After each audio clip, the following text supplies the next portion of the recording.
안녕하세요. 사연을 시작하기에 앞서 구독과 좋아요 부탁드려요. 감사합니다. 사연 시작해 볼게요. 저희 부모님은 시장에서 족발집을 운영하셨어요. 제가 어릴 적부터 시작하셔서 거의 20년 가까이 하신 거였죠. 새벽부터 시작해서 밤늦게까지 일하시는 모습을 보면서 자랐어요. 단골 손님도 꽤 많았고 장사도 나쁘지 않았던 편이었죠.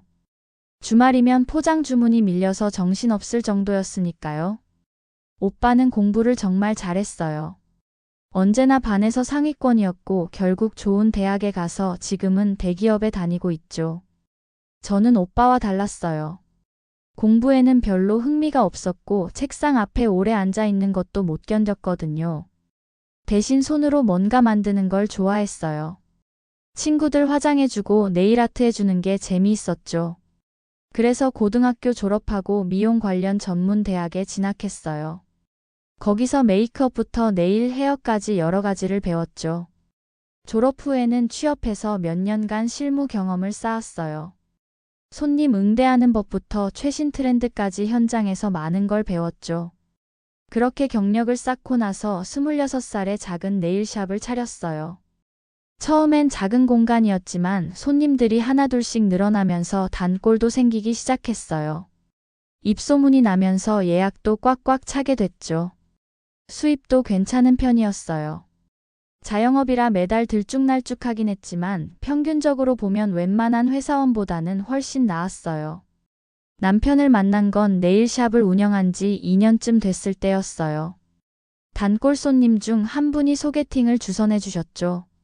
남편은 중소기업에 다니는 평범한 회사원이었어요.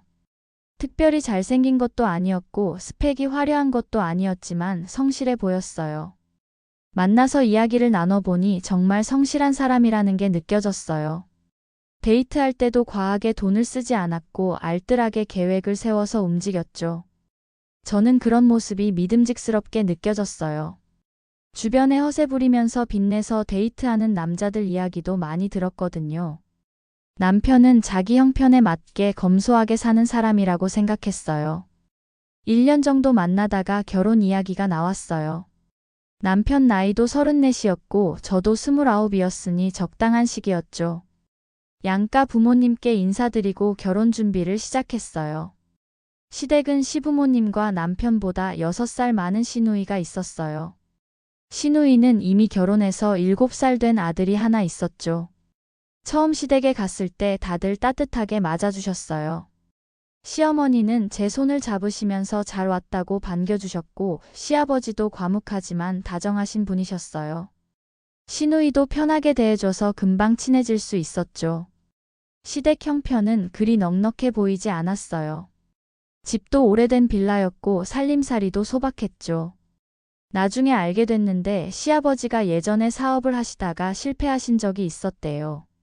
그 후로 몸도 안 좋아지셔서 제대로 된 일을 못하고 계셨죠. 간간히 일용직 일을 하시는 정도였어요. 결혼식은 작은 예식장에서 소박하게 치렀어요. 신혼집은 전세로 구했는데 저희 둘이 모은 돈으로 마련했죠. 남편은 결혼 준비하면서도 꼼꼼하게 예산을 체크했어요.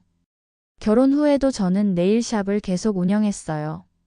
제 일이 좋았고 손님들도 있었으니까요. 남편도 일하는 걸 찬성했어요. 아니, 오히려 일하는 게 당연하다는 듯이 말했죠. 결혼 생활을 시작하면서 남편의 다른 면을 보게 됐어요. 연애할 때 보였던 검소함이 사실은 극단적인 절약이었던 거예요. 남편은 한 달에 120만 원을 생활비로 줬어요. 요즘 물가에 두 사람이 한 달을 120만 원으로 살기는 턱없이 부족했죠. 전기세, 가스비, 통신비에 식비까지 하면 절대 안 되는 금액이었어요. 제가 부족한 부분을 채워 넣었어요. 사실 제가 보태는 돈이 훨씬 많았죠. 그런데도 남편은 맨날 가계부를 검사했어요. 제가 장을 보고 오면 영수증을 일일이 확인하면서 왜 이렇게 비싸게 샀냐고 따졌어요. 아껴 써야 한다고 잔소리를 했고 제가 제 돈으로 제 옷을 사도 뭐라고 했어요. 처음엔 참았어요. 신혼이니까 서로 맞춰가는 시간이 필요하다고 생각했죠. 그런데 점점 심해졌어요. 사소한 것 하나하나 간섭하고 통제하려고 했어요. 생활비를 쓴 내역을 매일 보고하라고 했고 제 통장 거래 내역까지 보여달라고 했죠. 말투도 점점 날카로워졌어요.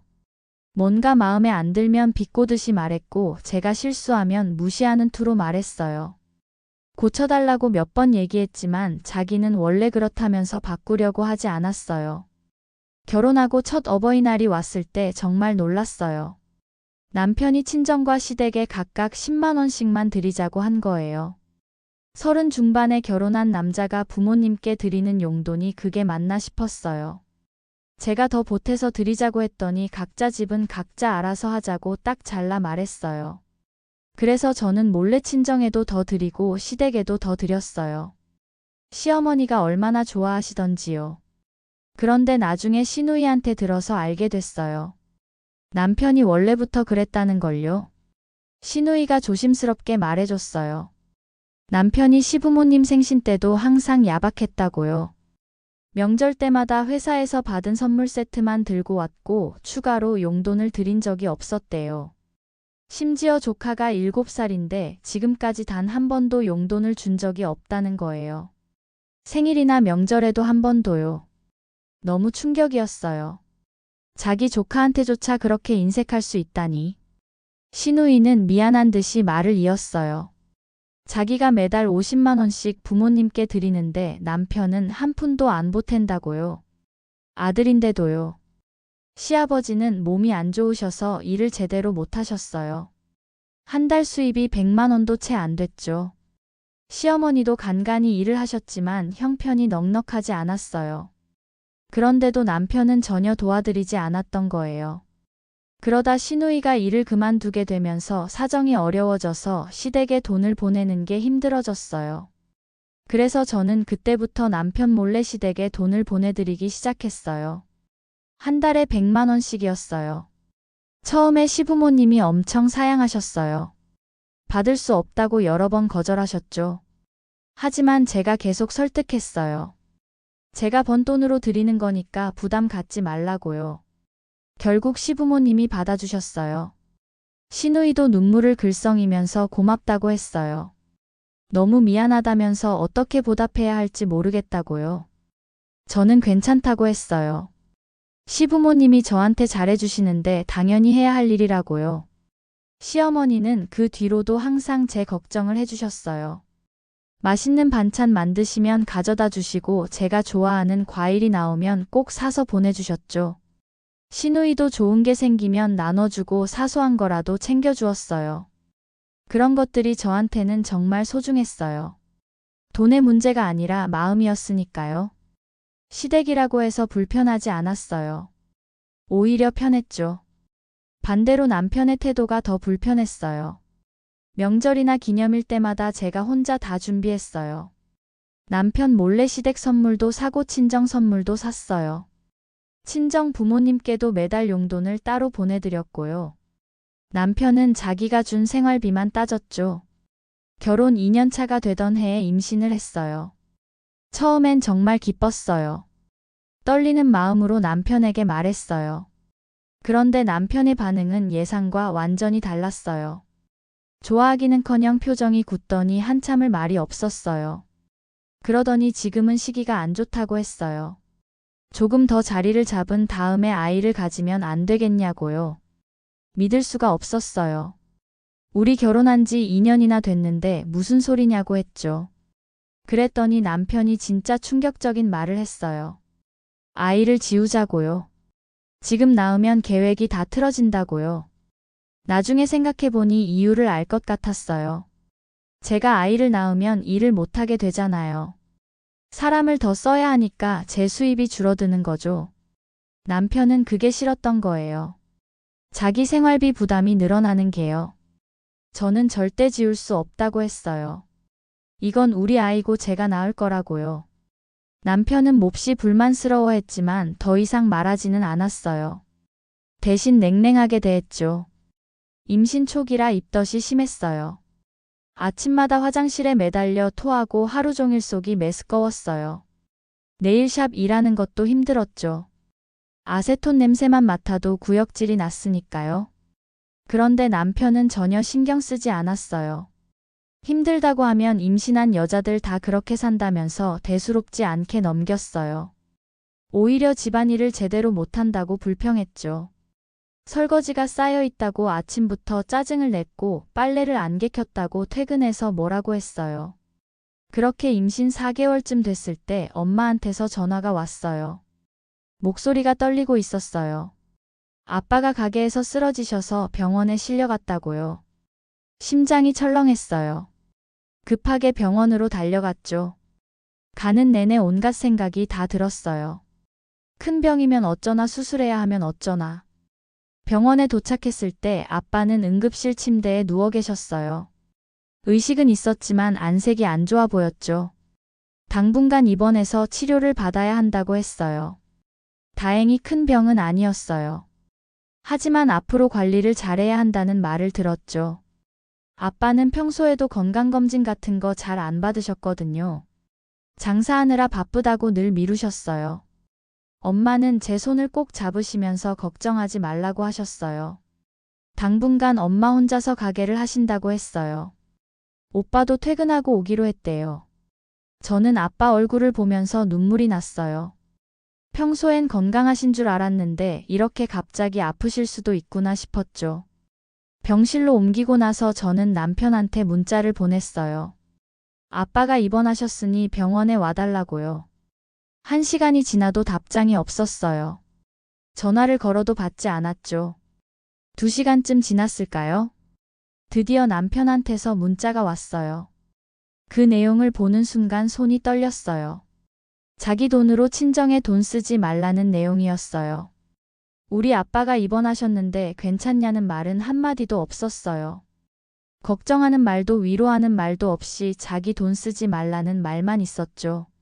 순간 뭔가가 끊어지는 느낌이었어요. 그동안 참았던 게 다 올라왔어요. 그리고 택시를 타고 시댁으로 갔어요. 가는 내내 눈물이 났어요. 억울하고 분하고 서러웠어요. 시댁에 도착해서 벨을 눌렀어요. 시어머니가 문을 여셨는데 제 얼굴을 보시고 깜짝 놀라셨어요. 울어서 눈이 퉁퉁 부었거든요. 시어머니께 시누이랑 남편을 불러달라고 했어요. 할 말이 있다고요. 시어머니는 제 심상치 않은 표정을 보시고 바로 전화를 하셨어요. 시아버지도 나오셨죠. 시누이와 남편이 도착하고 거실에 다 모여 앉았어요. 저는 천천히 말을 시작했어요. 그동안 남편이 어떻게 했는지 하나하나 말했어요. 시부모님과 시누이가 깜짝 놀라셨어요. 처음 듣는 이야기였나 봐요. 남편의 얼굴이 빨개졌어요. 당황한 표정이었죠. 저는 더 이상 이 사람이랑 못 살겠다고 했어요. 아이는 어차피 지우길 바랬으니 지운셈 치라고 했어요. 제가 혼자 키울 거라고요. 그리고 우리 아빠가 아프신데 괜찮냐는 말 한마디 없이 돈 걱정부터 하는 사람이랑 어떻게 사냐고 물었어요. 제가 얼마나 서운한지 아시냐고요. 마지막으로 휴대폰을 꺼내서 그 문자를 보여드렸어요. 자기 돈 친정에 쓰지 말라는 그 문자요. 그때 시어머니가 남편 뺨을 때리셨어요. 남편은 얼어붙은 듯 굳어 있었죠. 남편이 뺨을 움켜쥐고 소리를 질렀어요. 어머니 뭐 하는 거냐고요. 도대체 자기가 뭘 잘못했냐고요. 열심히 사는 게 잘못이냐고 돈 아껴 쓰는 게 죄냐고요. 정말 미친 사람처럼 악을 쓰더라고요. 그러자 시아버지가 천천히 일어나셨어요. 그리고 남편이 반대편 뺨을 때리셨어요. 남편은 완전히 얼어붙었어요. 아버지한테 맞은 건 아마 처음이었을 거예요. 시아버지의 목소리는 낮고 무거웠어요. 정신 차리라고 하셨어요. 뭐가 더 중요한지도 모르겠냐고요. 어떻게 그렇게 자기 생각만 하냐고요. 돈이 먼저냐 사람이 먼저냐고 물으셨어요. 마누라가 임신했는데 지우자고 하는 게 사람 할 짓이냐고요. 장인어른이 아프신데 돈 걱정이 먼저냐고요. 시어머니는 우시면서 저한테 미안하다고 하셨어요. 이런 놈을 키웠다면서요. 시누이는 눈물을 글썽이면서 저를 쳐다보지도 못했어요. 시아버지가 남편을 노려보면서 말씀하셨어요. 그동안 제가 시댁에 어떻게 했는지, 남편을 대신해 시부모님을 어떻게 챙겼는지, 그런 저한테 어떻게 그럴 수 있냐고요. 돈 나고 사람 났지 사람 나고 돈 났냐고 하셨어요. 왜 그렇게 돈에만 집착하냐고요. 더 중요한 걸 보라고 내 옆에 있는 사람들을 보라고 하셨어요. 남편은 아무 말도 하지 못했어요. 저는 그런 남편을 보면서 눈물이 났어요. 이 사람과 함께한 시간들이 주마등처럼 지나갔어요. 시어머니가 제 손을 잡으시면서 말씀하셨어요. 어떻게 하고 싶은지 말하라고요. 이혼하고 싶으면 도와주시겠다고요. 저는 잠시 생각했어요. 정말 이혼해야 하나 남편이 변할 수 있을까 하지만 이미 마음이 떠나버린 것 같았어요. 그날 저는 시댁에서 나와 친정으로 갔어요. 오빠는 화가 나서 당장 가서 따지겠다고 했지만 제가 말렸어요. 며칠 동안 친정에서 지냈어요. 남편한테서 전화가 몇 번 왔지만 받지 않았어요. 문자도 여러 통 왔는데 읽지 않았죠. 생각을 정리할 시간이 필요했어요. 사흘째 되던 날 시어머니한테서 전화가 왔어요. 받을까 말까 고민하다가 받았어요. 시어머니는 조심스럽게 말씀하셨어요. 제 마음 이해한다고요. 그런 놈이랑 살 수 없는 게 당연하다고요. 하지만 한 번만 더 기회를 줄 수 없겠냐고요. 저는 솔직하게 말씀드렸어요. 남편이 변할 것 같지 않다고요. 이미 여러 번 얘기했지만 달라진 게 없었고 생각 없이 내뱉는 말들도 상처였다고요. 시어머니가 말씀하셨어요. 그날 이후로 남편이 진심으로 뉘우치는 것 같다고요. 저는 믿기지 않았어요. 사람이 그렇게 쉽게 변할 수 있을까요? 하지만 시어머니는 간곡하게 부탁하셨어요. 딱 한 달만 지켜봐 달라고요. 한 달 안에 변하지 않으면 자기가 직접 이혼 도장 찍게 해주겠다고요. 저는 고민했어요. 뱃속의 아기 때문이기도 했어요. 물론 혼자 키울 각오는 되어 있었지만 아이한테는 아빠가 있는 게 나을 테니까요. 결국 한 달만 지켜보기로 했어요. 하지만 집에는 바로 안 들어갔어요. 일주일은 더 친정에 있겠다고 했죠. 마음이 그렇게 쉽게 풀리진 않았거든요. 그 일주일 동안 남편이 매일 친정으로 찾아왔어요. 그리고 저를 설득했어요. 자기가 꼭 달라지겠다면서 이혼만은 안 된다고요. 그리고 울면서 말했어요. 미안하다고 정말 미안하다고 자기가 잘못했다고요. 이제야 정신을 차렸다고요. 남편이 계속 말했어요. 자기가 왜 그랬는지 모르겠다고요. 돈을 잃는 게 너무 무서웠다고요. 어릴 때 집이 너무 가난해서 돈이 없으면 아무것도 할 수 없다는 걸 일찍 알았다고요. 아버지 사업 실패하고 빚쟁이들한테 시달릴 때 너무 무서웠대요. 밥을 못 먹던 날도 있었고 전기가 끊겨서 촛불 켜고 지낸 적도 있었대요. 그때의 기억이 너무 강렬해서 돈 쓰는 게 두려웠다고 했어요. 하지만 그게 변명이 안 된다는 걸 안다고요. 당신이 얼마나 힘들었을지 생각도 못했다고요. 정말 미안하다고 했어요. 저는 차갑게 말했어요. 말만 그렇게 하는 건 쉽다고요. 진짜 변할 수 있겠냐고요. 남편이 고개를 끄덕였어요. 변하겠다고 꼭 변하겠다고 했어요. 그렇게 저는 집으로 돌아갔어요. 처음 며칠은 어색했어요. 남편도 조심스러워했고 저도 마음을 열지 못했죠. 하지만 남편이 정말 달라지기 시작했어요. 계속 하던 가계부 검사도 영수증을 보고 하던 잔소리도 없어졌어요. 그리고 임신한 저를 신경 써주기 시작했어요. 그리고 한 달쯤 지났을 때 남편이 통장을 내밀었어요. 자기 월급 통장이었어요. 관리해달라고 했어요. 자기는 돈 관리를 못하겠다면서요. 앞으로는 제가 관리하면서 쓰고 싶은 대로 쓰라고 했어요. 자기가 계속 관리하면 같은 일이 반복될 것 같다고 했어요. 어느 날 밤 남편이 제 배에 손을 얹고 말했어요. 미안하다고 처음에 반기지 못해서 미안하다고요. 이제는 아기 만나는 게 제일 기다려진다고요. 그 모습을 보면서 이 사람이 정말 변했구나 싶었어요. 완전히 다른 사람이 된 것 같았죠. 앞으로도 어려움은 있겠죠. 인생이 항상 순탄할 순 없으니까요. 하지만 우리는 함께 이겨낼 수 있을 거예요. 그동안 그래왔던 것처럼요. 가끔 생각해요. 만약 그때 그 일이 없었다면 어땠을까요? 아마 언젠가 더 큰 파국을 맞았을지도 몰라요.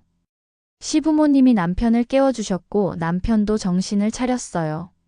그래서 지금의 우리가 있는 거죠. 결혼은 완벽한 사람과 하는 게 아니라 함께 성장할 수 있는 사람과 하는 거라고 생각해요. 우리처럼요. 남편은 여전히 완벽하지 않아요. 가끔 실수도 하고 옛날 습관이 나올 때도 있죠. 하지만 그럴 때마다 스스로 고치려고 노력해요. 저도 마찬가지예요. 완벽하지 않지만 노력하고 있어요. 서로 맞춰가면서 살고 있죠. 그게 결혼이고 가족인 것 같아요. 완벽하지 않지만 서로를 위해 노력하는 것이오. 오늘도 남편이 퇴근하면 아들을 번쩍 안아 올리면서 웃을 거예요. 저는 그 모습을 보면서 미소 지을 거고요. 그리고 생각하겠죠. 정말 잘 참았구나. 포기하지 않길 잘했구나 하고요.